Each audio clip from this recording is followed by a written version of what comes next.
This girl was with her multi-millionaire dad, driving in their luxury car until they realized someone was following them. The girl's dad says, "I'm going to dump you off the bridge." After 2 minutes while she is hidden, she just hears gunshots. And the worst happens. Comment what you think is going to happen and subscribe to my channel to support my work. The sun was beginning to set over the vast cornfields of Iowa, painting the sky with orange hues that reflected in the windows of the main house of the Peterson Ranch. Hank Peterson watched the landscape from his porch, a mug of now cold coffee forgotten in his hands. At 42 years old, his tired eyes carried the weight of someone who had seen too much for his age. The soft afternoon breeze rustled the white curtains of the living room when Lily, his 10-year-old daughter, approached silently. She had the same hazel eyes as her father, but hers sparkled with a curiosity that Hank had long lost. "Dad," she called softly, "you promised today would be different." Hank turned to his daughter, a faint smile appearing on his weathered face. Lily was right. He had promised that Saturday would be special. After months immersed in endless meetings and ranch documents, he decided to do something he had long planned, take his daughter to see his hometown. "Of course, my little one," he replied, placing the mug on the coffee table. "I'll just grab the car keys." As he walked through the hallways of the house, Hank ran his fingers over the old family photo hanging on the wall. In it, his father smiled proudly beside his 2 sons, him and Otis. His older brother had always been the favorite, the natural heir to the family business. But things had changed a lot since that photograph. The black Escalade waited in the garage, gleaming under the late afternoon light. Lily was already sitting in the passenger seat, her floral dress contrasting with the dark leather of the seats. Hank adjusted the rearview mirror, watching for a moment as the image of the house faded into the background. The main road that cut through the Peterson lands was well maintained, but would soon give way to the older paths, those that held the memories of his childhood. Lily looked out the window, enchanted by the changing landscape. "Where are we going, Dad?" "I'm going to show you where I used to play when I was your age," Hank replied, slowing down as he entered a dirt road. "There was a creek where Otis and I used to spend entire afternoons." The brother's name came out with a certain weight on his mouth. In recent weeks, the meetings with Otis had become increasingly tense. His older brother was different, more aggressive, especially after he found out about the new documents that Hank had requested from the law office.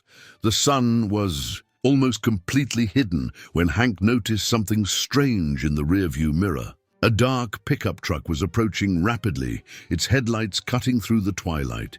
His heart quickened slightly. That road was rarely traveled, especially at that hour. "Everything okay, Dad?" Lily asked, noticing the change in her father's expression. "Everything is fine, honey," he lied, increasing the speed a little. "I'm just trying to remember the right way." The pickup truck continued to approach, now dangerously close. Hank gripped the steering wheel more firmly, his knuckles turning white with the pressure. Something was wrong, very wrong. He knew every car, every driver in that region, and that vehicle did not belong to any of the local residents. That's when the pickup truck pulled alongside his car. Through the tinted windows, Hank could not see the occupants, but his instinct screamed that this was not a coincidence. The lawyer's words echoed in his mind. "Be careful, Hank. Your brother will not accept losing control of the ranch without a fight." The pickup truck began to force the Escalade towards the side of the road. Lily clung to the seat, her eyes wide with fear. Hank tried to maintain control of the vehicle, but the dirt road offered little grip. "Dad!" Lily screamed when the pickup truck hit the side of the car for the first time. The impact caused the Escalade to skid dangerously. Hank struggled to maintain control, his mind working frantically. This was not a common robbery. They knew who he was. They knew where to find him. "Hold on tight, Lily," he yelled, stepping hard on the accelerator. The engine roared in response, and the Escalade shot down the dirt road, raising a cloud of dust. The pickup truck did not give up, staying close, trying once again to force them off the road. Hank knew those roads like the back of his hand. He made a sharp right turn, entering an even narrower path. Tall vegetation scraped the sides of the car, and the bumps were constant. Lily held on as best she could, silent tears streaming down her face. It was then that he spotted the old concrete bridge ahead. It had been partially closed for years, considered dangerous by local residents. His heart raced. He knew it was too risky to cross it, but he had no choice. The pickup truck continued on his tail, getting closer and closer. A metallic sound echoed through the air, and Hank froze as he recognized the noise. Gunfire. They did not just want to stop him, they wanted to silence him. "Get down!" he shouted to Lily, who cowered in the seat. The bridge was getting closer, its concrete structure appearing like a ghost in the darkness that was beginning to take over the landscape. Hank knew he needed to make a decision, and quickly. It was when another shot hit the car, shattering the rear window. Lily screamed, and Hank felt his world crumble. He could not let them hurt his daughter. He could not allow her to pay the price for his decisions, for having discovered the truth about his uncle's business. The bridge was less than 100 yards away now. Hank looked at Lily one last time, his heart breaking as he saw the terror in his daughter's eyes. He knew what he needed to do, even if it meant making the most difficult decision of his life. The Escalade skidded violently as it entered the bridge. Hank turned the steering wheel sharply, causing the car to stop sideways, partially blocking the passage. The headlights of the pickup truck chasing them illuminated the interior of the vehicle, projecting scary shadows. "Lily, listen to me carefully," said Hank, his voice trembling slightly as he unbuckled his seatbelt. "When I say you're going to run with me." The girl nodded, her little fingers clinging to the floral dress, now stained with small pieces of glass from the rear windshield. Her eyes, normally so curious and alive, were paralyzed with fear. Hank got out of the car first, pulling Lily with him. The cold wind of the approaching night cut their faces as they ran towards the middle of the bridge. The heavy steps of the pursuers echoed behind them, mixed with shouts and orders to stop. It was when Hank reached the edge of the bridge that his heart almost stopped. Down there, about 20 feet high, was a support structure, iron and concrete, beams that formed a small natural plateau. It was risky, but it was his daughter's only chance. "Daddy, I'm scared," Lily whispered, her small hands clinging to her father's arm. Hank knelt before her, holding her shoulders firmly. The tears he was trying to contain finally streamed down his face as he looked into his daughter's eyes, the same eyes as her late mother. "My little one," he said with a choked voice, "you need to be very brave now, braver than you've ever been in your whole life." The footsteps were approaching. There was no more time. "I'm going to throw you. Down there," he said quickly, pointing to the structure. "It's going to hurt a little, but you need to stay very still. No matter what you hear, don't make any noise. Promise?" Lily, trembling, nodded. Hank hugged her one last time, breathing in the scent of her hair. "I love you more than anything in this life," he whispered in her ear. With all the strength he could muster, Hank lifted Lily in his arms and threw her to the structure below. His heart broke as he heard the dull thud of his daughter's body against the concrete, but he knew she was alive. He had calculated the fall with precision. The men finally caught up with him. There were 2 of them, wearing dark masks that covered their faces, but Hank recognized one of them by the way he walked. It was George, the same man he had seen talking to Otis days before at a suspicious meeting on the ranch. "Where is the girl?" one of them asked, pointing a gun at Hank. "She ran into the woods," he lied, praying that Lily would remain silent. "Leave her alone. I'm the one you want." The other man laughed, a cold and lifeless sound. "Your brother sends his regards," he said, moving closer. At that moment, Hank understood everything. The secret meetings, the missing documents, the veiled threats. Otis had found out about the division of the land. He had discovered that Hank planned to leave a significant portion of the inheritance to Lily, taking total control out of his older brother's hands. "Otis has always been greedy," said Hank, trying to buy time. "But sending someone to kill his own brother? That's low even for him." One of the men moved closer, and Hank felt the cold barrel of the gun on his back. "Last chance," said the aggressor. "Where are the original documents?" Hank closed his eyes for a moment. He thought of Lily, hidden feet below them. He thought of Sarah, his ex-wife, who even after the turbulent divorce still maintained her dignity, struggling to raise her daughter without the child support that he, out of cowardice, had stopped paying in recent months after his brother's threats. "Go to hell," he replied. The sound of the gunshot echoed through the night, scaring the birds that were resting in the nearby trees. Hank's body fell heavily on the asphalt of the bridge, while Lily, feet below, bit her own arm to avoid screaming. The men dragged Hank's body to the Escalade. In a few minutes, the car was in flames, illuminating the night with a macabre glow. Smoke rose in black spirals to the sky, taking with it any evidence that might exist. Lily remained motionless in her hiding place, her whole body aching from the fall, but the physical pain was nothing compared to the agony in her heart. Through the cracks in the structure, she saw the men leave in the pickup truck, leaving behind only the silence of the night and the crackling of the flames that consumed her father's car. Minutes that seemed like hours passed until Lily heard new voices. They were police officers, alerted by residents who heard the gunshots. But she did not move.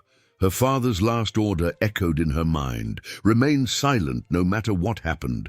The authorities made a quick and superficial search. For them, it was just another case of robbery, followed by death in the countryside. The body was removed. The burned car would be towed away in the morning, and soon everyone left, leaving Lily completely alone. Only when silence returned to reign absolute did the girl find the strength to move. Her knees were scraped and bleeding, her floral dress was torn, and she had lost one of her sandals in the fall. With difficulty, she managed to climb back to the road, her little hands clinging to the concrete structures. The sky was now completely dark, dotted with stars that seemed to watch her tragedy with indifference.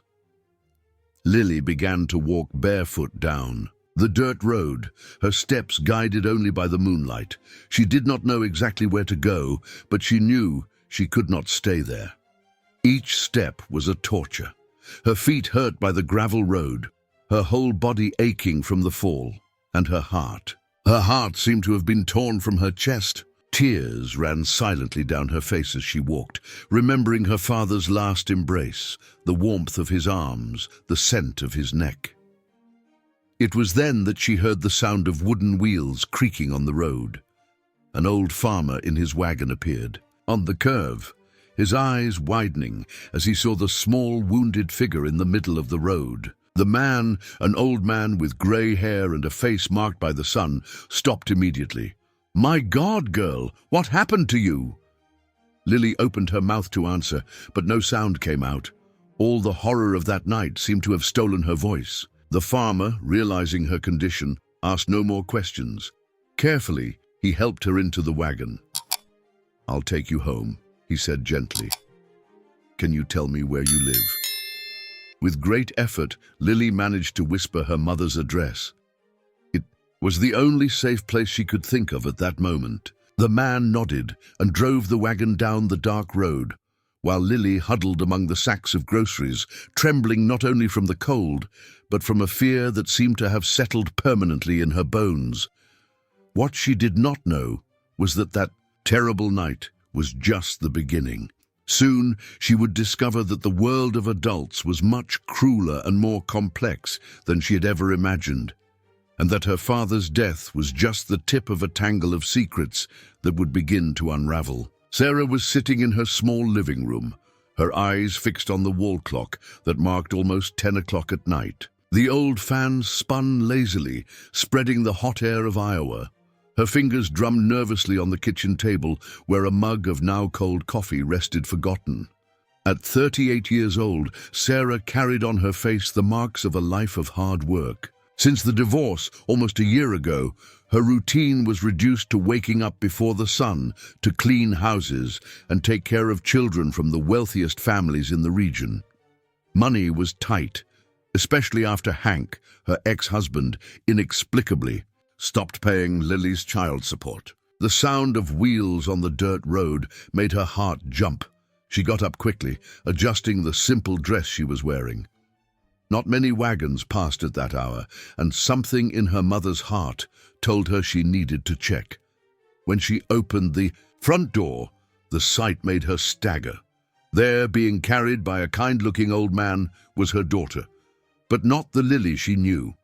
This was a child with a torn dress, covered in dirt and dried blood, her eyes empty in a way that froze her soul. "My God, Lily!" Sarah screamed, running to take her daughter in her arms. "What happened to you, my girl?" The farmer, introducing himself as Old Joe, explained briefly how he found the girl on the road. She hardly said anything the whole way, "Ma'am, I thought it best not to force her." Sarah thanked the man and took Lily inside. Carefully, she sat her daughter in the kitchen chair and began to clean her wounds with warm water. Each touch seemed to make the girl shrink more, as if her little body wanted to disappear completely. "Honey, you need to tell me what happened," Sarah insisted softly, while running a damp cloth over Lily's dirty face. "Where's your dad?" It was then that the tears began to fall. First silent, then in sobs that seemed to tear the girl's chest. Between gasps and tremors, Lily managed to tell about the ride, the pursuit, the bridge, and the gunshot. Sarah felt the world spin. Her legs buckled and she needed to lean on the table to avoid falling. Hank was dead? It couldn't be true. Despite all the problems, all the resentment of the divorce, he was a good father. Always had been. The phone rang, making them both jump. It was Helen, a neighbor who worked at the city hospital. Her voice was choked when she gave the news that Sarah already knew was coming. Hank's body had been found. The following hours passed like a blur. The police arrived, asked superficial questions, noted some details in their worn notebooks. For them, it was just another case of robbery followed by death, something sadly common on the deserted roads of the countryside. But Sarah knew Hank too well to accept that version. In the months before stopping the child support, he was different, more reserved, more tense.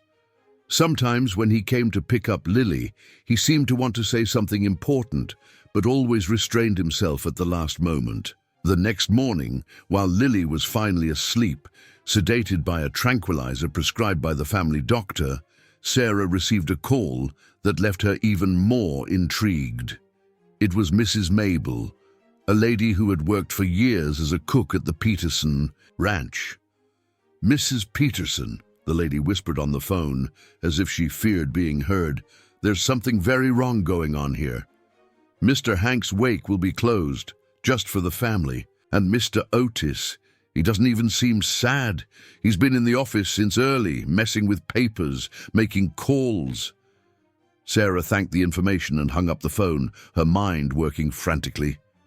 Why was the Peterson family keeping everything so discreet? Why had no one contacted her or Lily? It was then that she remembered Mr. Anthony, the accountant who had worked for Hank for years, a discreet man with thick glasses and a leather briefcase always under his arm. In the few times she saw him, he always treated Hank with a respect that went beyond the professional relationship. With her hands trembling slightly, Sarah dialed the number of the accounting office. After 3 rings, Mr. Anthony's calm voice answered. "Mrs. Peterson," he said after she identified herself, "I was expecting your call. We need to talk, but not on the phone, and not here in the office." They agreed to meet at the old church in town, a public enough place not to raise suspicions, but quiet enough for a private conversation. Sarah asked her neighbor to stay with Lily and left, her heart heavy with a feeling she couldn't name. The church was empty at that time of the afternoon. Only a few lit candles flickered before the images of the saints. Mr. Anthony was already there, sitting on the last bench, his leather briefcase on his lap. When Sarah approached, she noticed that the man seemed to have aged years in just one day. "Mrs. Peterson," he began, his voice almost a whisper, "what I'm about to tell you needs to stay between us, at least for now. Hank's life, and now yours and the girls', may depend on it." And then, for the next hour, Mr. Anthony unraveled a story that made Sarah's blood run cold. Hank had discovered serious irregularities in the family business. His brother Otis had been embezzling money for years, using shell companies and false documents. Hank began to gather evidence, Mr. Anthony explained, opening his briefcase and showing some copies of documents. He was preparing everything to make a legal division of the land, guaranteeing Lily's share before his brother could take control of everything.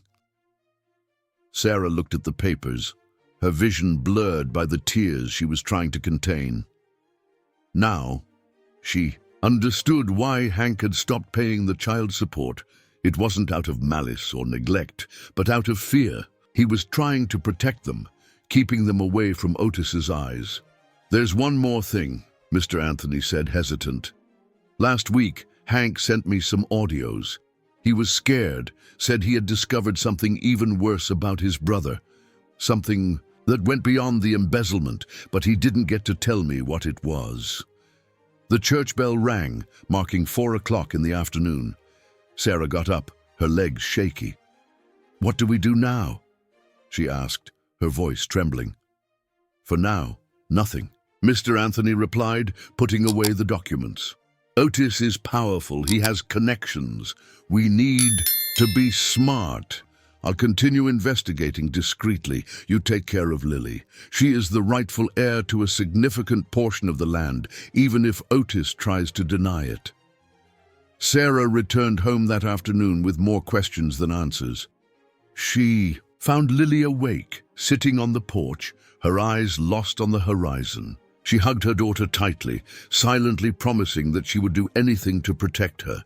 What she didn't know was that, at that exact moment, at the headquarters of the Peterson Ranch, Otis was in his office, a glass of bourbon in his hand, looking at an old photograph where two brothers smiled, without imagining that one day they would become mortal enemies. "You asked for this, bro," he murmured to the photo before throwing it into the lit fireplace. "You shouldn't have messed where you weren't called." The flames consumed the photograph quickly, just as they had consumed Hank's car the night before. But what Otis didn't know was that some secrets, like embers under the ashes, continue to burn even after the fire apparently goes out. The days following Hank's death were like a dense fog for Sarah and Lily. The girl barely spoke, spending hours sitting by the window of her room, her eyes fixed on a distant point that only she seemed to see. The trauma of that night had stolen not only her voice, but also her smile, her curiosity, all that light that had previously overflowed from her eyes. Sarah continued her routine of working in the homes of the wealthy families of the region, but now her every move was calculated, every word thought twice. Mr. Anthony's revelations had left her in a constant state of alert. When cleaning the windows of the mansions, her eyes involuntarily searched for dark pickup trucks. When she heard conversations in the hallways, her heart raced at the slightest whisper about the Petersons. On a particularly hot morning, while cleaning the Silvers' house, one of the most traditional families in the city, Sarah heard something that made her blood run cold. Mrs. Eleanor, the lady of the house, was talking on the phone on the porch without realizing that she was being heard. "That's right, honey, they say Otis has already taken over everything. He didn't even wait for his brother's body to cool down. And that story about the documents. No one found anything. It's as if they had disappeared into thin air." Sarah continued wiping the furniture, her movements now mechanical, her mind processing every word. She needed to find a way to access those documents to prove what Hank had discovered. But how? She was just a maid, a simple woman who could barely pay the bills. It was then that she remembered Mary, her childhood friend who worked as a secretary at the agricultural cooperative of the region. If there was a place where there could be records of Otis's suspicious movements, it would be there. That same afternoon, after finishing her work, Sarah went to the cooperative. Mary greeted her with a tight hug, her eyes full of compassion at seeing her friend's condition. "Mare," Sarah whispered, using her friend's childhood nickname, "I need your help, but it's dangerous. If you don't want to get involved, I'll understand." Mary closed the door to her office and sat next to her friend. "Tell me, Sarah, you know you can count on me." For the next hour, Sarah told everything. Hank's death, the suspicions about Otis, the missing documents. Mary listened attentively, her face getting more serious. "There's something you need to see," Mary said finally, turning to her computer. "A few weeks ago, I noticed strange movements in the accounts linked to the Peterson ranches. Large deposits made by companies I've never heard of." Mary began to show spreadsheets and reports that for Sarah seemed like just meaningless numbers. But then, a name caught her attention. George Manson. "That name," said Sarah, her voice trembling. "Lily mentioned that name. He was one of the men in the pickup truck, she's sure. She heard them call each other." Mary quickly printed the documents, hiding them inside an old folder. "Take this. But Sarah, for God's sake, be careful. Otis has eyes and ears everywhere." As she left the cooperative, Sarah felt like she was being watched. She pressed the folder against her chest and quickened her pace, but the feeling didn't leave her.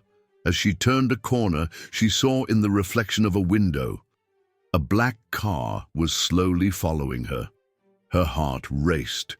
With trembling legs, she entered the first store she saw, a small stationery store.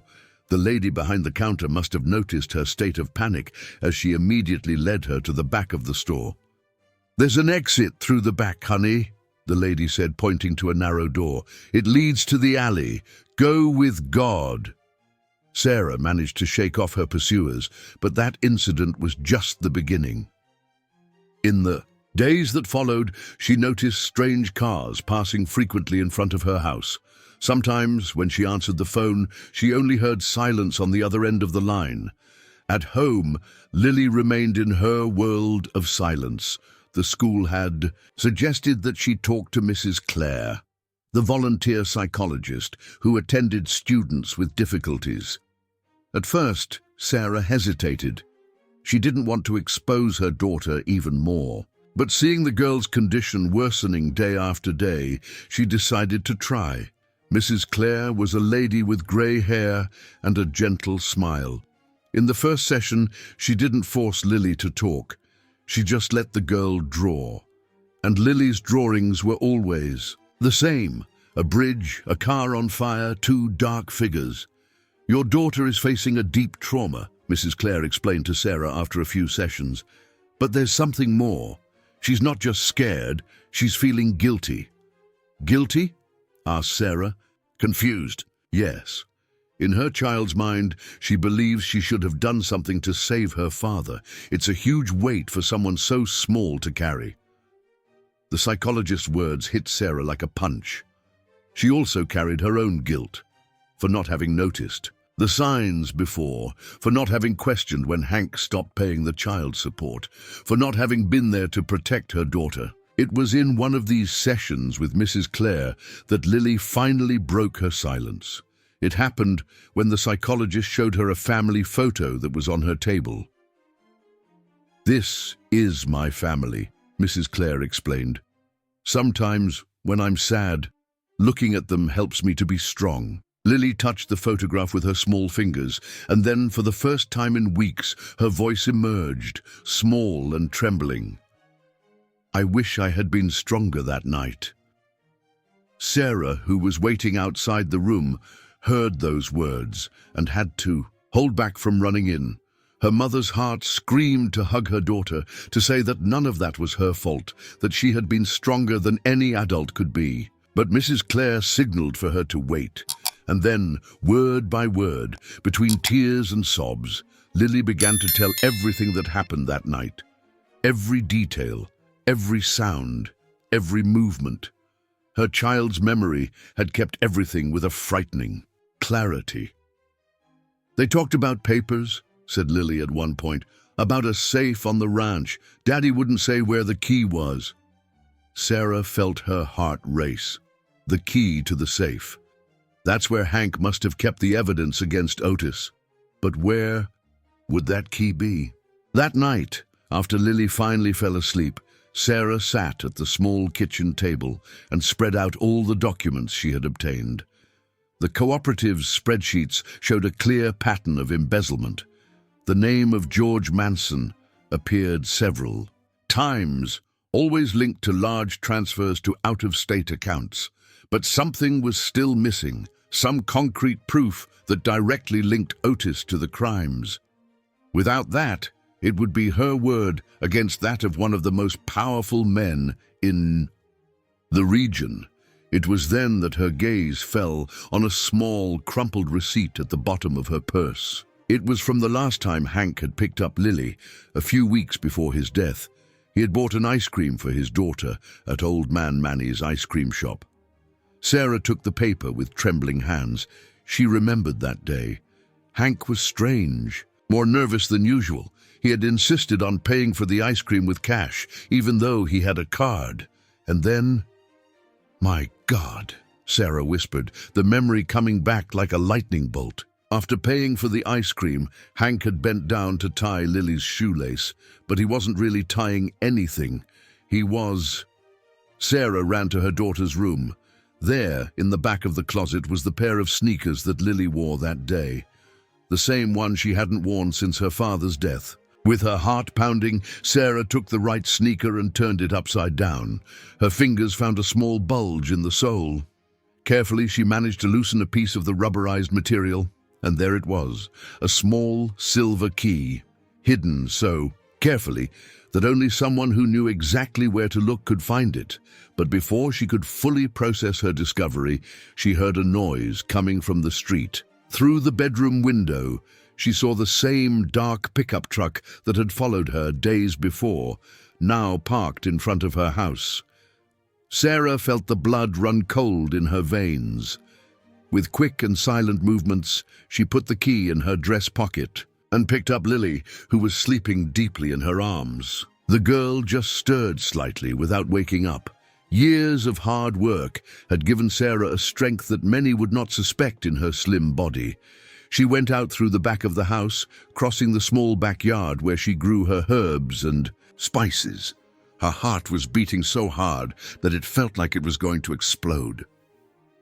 Through the wire fence, she could see two men getting out of the pickup truck.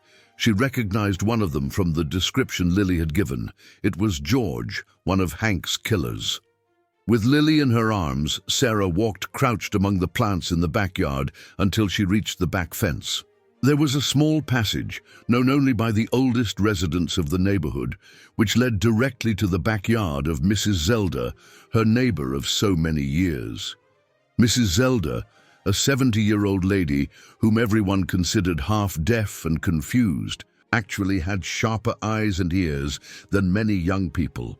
Seeing Sarah arriving with Lily in her arms at that time of night, she immediately understood that something was wrong. "Come in, honey," the lady whispered, guiding them inside. "Come this way." In the house in front, the men were now knocking hard on the door, calling for Sarah. The sound echoed through the silent street, causing the neighborhood dogs to start barking. "We need to go to the bank early tomorrow morning," Sarah told Mrs. Zelda while laying Lily on the old sofa. "There's a safe there. It was Hank's. I think I finally found the key." Mrs. Zelda nodded, understanding the gravity of the situation. "Stay here tonight. Tomorrow before sunrise, my Robert will take you in his car. No one will suspect an old couple taking their granddaughter for a ride.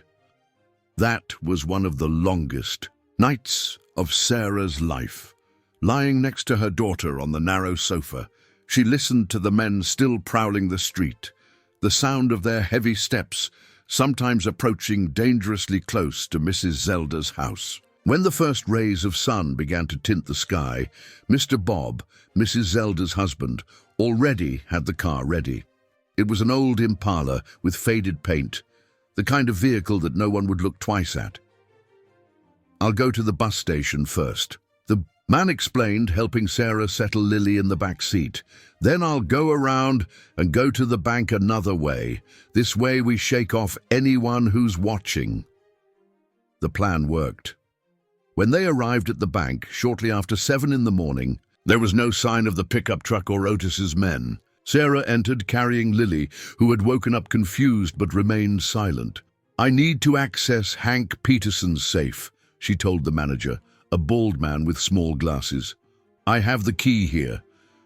The manager frowned. "Ma'am, without formal authorization, or please," Sarah interrupted, her voice trembling. "It's about his death, about who killed him. Look at my daughter. She saw everything happen. They came after us last night."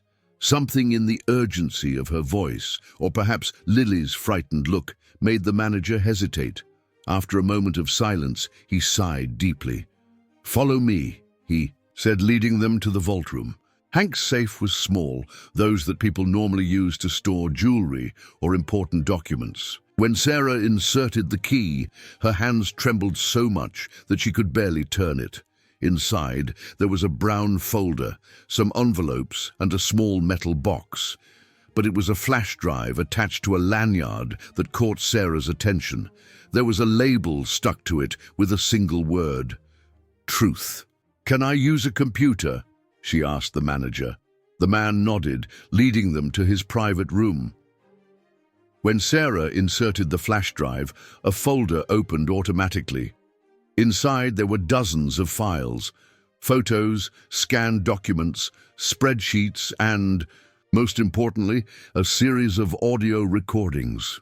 With trembling hands, Sarah clicked on the first audio file. Hank's voice filled the room. "If something happens to me, I want everyone to know the truth. My brother Otis is not just embezzling money from the ranch. He's involved in something much bigger, much darker." The recordings continued, revealing a complex scheme of fraud, forgery of documents, and embezzlement of funds that went far beyond the Peterson Ranch. Otis had created a network of shell companies, using frontmen like George Manson to move millions in dirty money. But the most shocking revelation was in the last file. In it, Hank revealed that he had discovered something even worse. Otis had forged documents to take total control of the land after their father's death, including the part that legally belonged to Hank. "He changed the will," said Hank's voice in the recording. "Our father left half of the land to me, but Otis changed everything after he died. And now I've discovered that he plans to do the same to me. I've already heard conversations. I've already seen strange movements. I'm scared, not for myself, but for my daughter. If something happens to me..." The recording ended abruptly there. Sarah felt the tears streaming down her face. Beside her, Lily held her hand tightly, her small fingers intertwined with her mother's, as if seeking strength. "We need copies of all of this," she told the manager, who had remained silent, shocked by the revelations. "And we need legal help." The manager nodded, picking up the phone. "I know a retired judge who can help us. He always suspected Otis's business but never had concrete evidence." The following hours were a whirlwind. The judge, Dr. Gerald, arrived quickly at the bank. He was a white-haired gentleman with a stern expression, but his eyes softened when he saw Lily huddled in the chair. "You need protection," he said, after examining the documents. "I'll activate some trusted contacts. Meanwhile, I suggest you stay in a safe place." It was Mrs. Zelda who offered the solution. Her sister had a small farm on the outskirts of town, isolated enough to keep them hidden, but close enough for Dr. Gerald to contact them when necessary. As they prepared to leave, Sarah looked once more at the documents spread out on the manager's table. There was everything that Hank had fought to protect, all the truths for which he had given his life. "We're going to get justice, Daddy," Lily whispered suddenly, her voice small but firm. It was the first complete sentence she had said in weeks. Sarah hugged her daughter tightly, the tears now running freely down her face. They were no longer tears of fear or sadness only. They were also of hope. The truth, finally, was beginning to come to light. What they didn't know was that, at that exact moment, Otis received an urgent phone call from George. "They found something at the bank," he said, his voice betraying nervousness. "What do we do now?" Otis, sitting in his leather chair at the headquarters of the ranch, looked out the window at the vast cornfields that stretched to the horizon. All that empire he had built with lies was about to crumble. "Find them," he ordered, his voice as cold as ice, "and this time leave no witnesses." But fate, sometimes, has a strange sense of justice, and the gears that would lead to Otis's downfall were already in motion. Driven by the courage of a girl who refused to let her father's death go unpunished, and by the love of a mother who would do anything to protect her daughter, Mrs. Zelda's sister's farm was a simple but welcoming place, a small house with walls yellowed by time, surrounded by an orchard that perfumed the air with the sweet smell of ripe fruit. There, hidden from the world, Sarah and Lily waited while Dr. Gerald worked tirelessly on the documents found in the safe. The mornings on the farm had a rhythm of their own. Sarah woke up with the crowing of the roosters and prepared a simple coffee in the red-floored kitchen. Lily, little by little, began to show signs of recovery. Sometimes she sat under an old mango tree and drew for hours. No longer just bridges and cars on fire, but also flowers, birds, and occasionally the smiling face of her father. It was on one of those mornings, when the dew still covered the grass in the backyard, that Dr. Gerald arrived with news that would change everything. His old car raised dust on the dirt road, and as soon as he got out of the vehicle, Sarah realized from his expression that something important had happened. "We found more than we expected," he said, spreading a series of documents on the rustic table in the kitchen. "Hank's flash drive led us to an entire network of frauds, but there's something even bigger." Sarah held her breath as the retired judge continued. "Otis not only forged documents to take control of the land, he was also responsible for the death of his own father." The revelation hit Sarah like lightning. Beside her, Lily, who was playing with an old doll, stopped suddenly, her large eyes fixed on Dr. Gerald. "What do you mean?" asked Sarah, her voice barely coming out. "We found records of suspicious bank transfers at the time of Old Man Peterson's death. The same pattern that we saw now with Hank, the same man, George Manson, receiving large sums of money days before the deaths." Lily got up silently and went to her room, returning moments later with a drawing in her hands. It was different from the others. It showed her father sitting at his work desk, writing something. "Daddy talked a lot alone in the office," she said, her voice small but clear. "Once, I heard him say that he had discovered something about Grandpa. He was crying." Dr. Gerald took the drawing carefully, studying it for a moment before continuing. "Hank must have discovered the truth about his father's death and began to investigate. That's why Otis acted so quickly this time. He couldn't allow his brother to reveal everything." In the days that followed, a silent operation began to unfold. Dr. Gerald, using his old contacts in the judiciary, managed to have the evidence analyzed discreetly. Each document, each recording, each bank record was thoroughly examined. Meanwhile, at the ranch headquarters, Otis began to feel the net closing in. His contacts at the bank informed him of strange movements involving Hank's safe. Former ranch employees, realizing that the wind was changing direction, began to talk about things they had witnessed over the years. The last straw came from where Otis least expected it. George Manson, pressured by the fear of being the only one to fall, decided to confess everything. On a rainy afternoon, he sought out Dr. Gerald and told every detail of the crimes he'd committed at Otis's command. "He planned everything," revealed George, his voice trembling. "First with their father. He said it was just to scare the old man, make him change the will. But things got out of control. With Hank it was different. He really wanted his brother to die." George's confession was the last nail in Otis's coffin. In a discreet operation to avoid scandals that could further affect the family, he was arrested in his own home. There were no gunshots, no chases, just the sound of heavy steps on the stairs and the clinking of handcuffs. When the dust finally settled, came the hardest part: rebuilding what had been destroyed. The original will of Old Man Peterson was found, hidden in a false bottom in the ranch's library. As Hank had discovered, his father had divided the land equally between the two sons. "Your father was a fair man," Dr. Gerald explained to Lily while organizing the inheritance papers.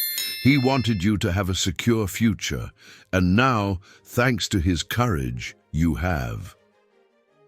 The transformation in Sarah and Lily's life was gradual, but profound. They did not move to the ranch headquarters. That place carried too many memories. Instead, they chose a simple but comfortable house in town, close to Lily's school. Sarah continued working, no longer out of necessity, but out of choice. "Work keeps me honest," she told anyone who asked. A portion of the ranch's profits was destined for a social project that she created in memory of Hank, helping children from needy families in the region. Lily, in turn, found in art a way to process everything she had experienced.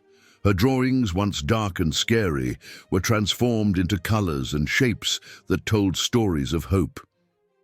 The school psychologist, Mrs. Clare, continued to follow her progress, amazed at the resilience of that little warrior. On a particularly meaningful afternoon, about a year after Hank's death, Lily asked to visit the bridge. Sarah hesitated, but understood that it was an important part of her daughter's healing process. When they arrived there, the sun was setting, painting the sky with the same colors as that fateful night. Lily walked to the middle of the bridge, her steps small but firm. Sarah followed her closely, her heart tight with worry. "You know, Mom," said Lily, looking at the horizon, "Daddy didn't throw me off the bridge because he didn't love me. He threw me because he loved me more than anything." Sarah hugged her daughter, the tears running silently down her face. "Yes, my love, your father was the bravest man I've ever known." Lily took something out of her pocket. It was an old photo, one of the few that had remained of Hank. In it he smiled while holding baby Lily in his arms. The girl looked at the photograph for a long time before speaking. "I think I understand now why Daddy was always worried. He knew he had to protect the truth, didn't he? Even if it meant—" Her voice faltered, but there were no more tears. In their place, there was a deep understanding, greater than one could expect from a child of her age. "Yes, honey," replied Sarah, hugging her daughter tighter. "Your father protected the truth because he knew it was the only path to justice." Years had passed since that day on the bridge. Lily grew up, became a strong and determined young woman, carrying with her the lessons of courage and integrity that her father had left her. The ranch prospered under honest administration, and part of its profits continued to be destined for social projects in the region. Otis served his sentence away from the spotlight, and his name was slowly being forgotten in the conversations of the town. Justice, although delayed, had been done not with a bang, but with the silent strength of the truth. On a clear spring morning, Sarah found Lily sitting on the porch drawing. On the paper, the portrait of a family was taking shape. Her mother, and, in the background, almost like a guardian angel, the smiling figure of Hank. "You know, Mom," said Lily, without taking her eyes off the drawing, "I think I finally understood what Dad always said, that the real inheritance is not in the land or in the money, but in the hearts of the people we love." Sarah smiled, sitting next to her daughter. The soft wind rustled the curtains of the porch, bringing the scent of the flowers from the garden, a garden that Lily had planted in memory of her father. There, among the flowers and the morning sun, mother and daughter shared a moment of peace, knowing that despite all the pain and losses, they had found their way back to the light. Hank Peterson's story did not end that night on the bridge. It continued alive in the smile of his daughter, in the strength of his ex-wife, and in the memory of all those who learned from him that the truth, however painful it may be, is the only path to true peace.